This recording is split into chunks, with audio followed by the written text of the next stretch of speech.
ఇప్పుడు ఈ మధ్య చిన్న పిల్లల్లో టూ మచ్ స్క్రీనింగ్ టైం పెరిగిపోతుంది కదా! సో, దాని వల్ల ఫ్యూచర్‌లో ఏమైనా సమస్యలు వచ్చే అవకాశం ఉందా? డెఫినెట్‌గా ప్రాబ్లమ్స్ స్క్రీన్ టైమ్ వల్ల బ్రెయిన్‌కి సంబంధించిన ప్రాబ్లమ్స్, ఐకి సంబంధించిన ప్రాబ్లమ్స్ వదిలేసేయండి. అండ్ హెడేక్స్ మనం మైగ్రేన్ అన్‌హెర్డ్ ఆఫ్. చిన్నప్పుడు మనకెప్పుడు మైగ్రేన్ వచ్చేది?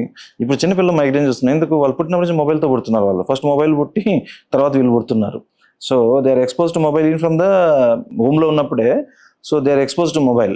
సో, చిన్నప్పుడు మనం శ్రీకృష్ణుడు చెప్పేది అభిమన్యుడు పొట్టలో విన్నట్టుగా ఇప్పుడు వీళ్ళ మొబైల్ టోన్లు పొట్టలోంచి విని బయటకు వస్తున్నారు. సో, వాళ్ళు ఏడ్చేది నాకు తెలిసి నేచురల్ ఏడిపోతే మొబైల్ కోసం ఏడుపో కూడా తెలియట్లా.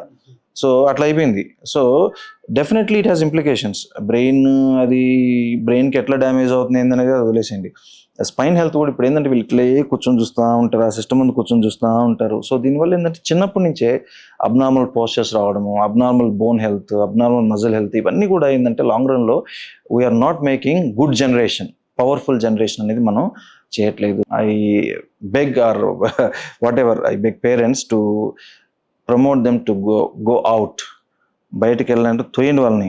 ఆడండిరా, ఆడండి. చిన్నపిల్లవాడు అన్నం తినకపోతే మీకు ఓపిక లేకపోతే వదిలేయండి. వాడు తింటాడు తివాసం. మొబైల్ చూపించకండి. మొబైల్ చూపించి తిండి పెట్టకండి. వాడు ఇప్పుడు ఏమవుతుందంటే ఆ మొబైల్ కోసం వాళ్ళు ఎంత తింటున్నారో వాళ్ళు అర్థం కాకుండా తింటున్నారు. రెండు నష్టమే. ఒబెసిటీ వస్తూ ఉంది, స్క్రీన్ టైము. సో, ఇవన్నీ it's changing. So, avoid mobile especially in kids as much as possible. 62 లక్షల మంది ప్రజల్లో మెడ్ ప్లస్ బ్రాండ్ మెడిసిన్స్ కి మారడం వలన 915 కోట్ల రూపాయలు సేవ్ చేసుకున్నారు. అదే మెడిసిన్స్ అదే క్వాలిటీతో 50 to 80% డిస్కౌంట్లు.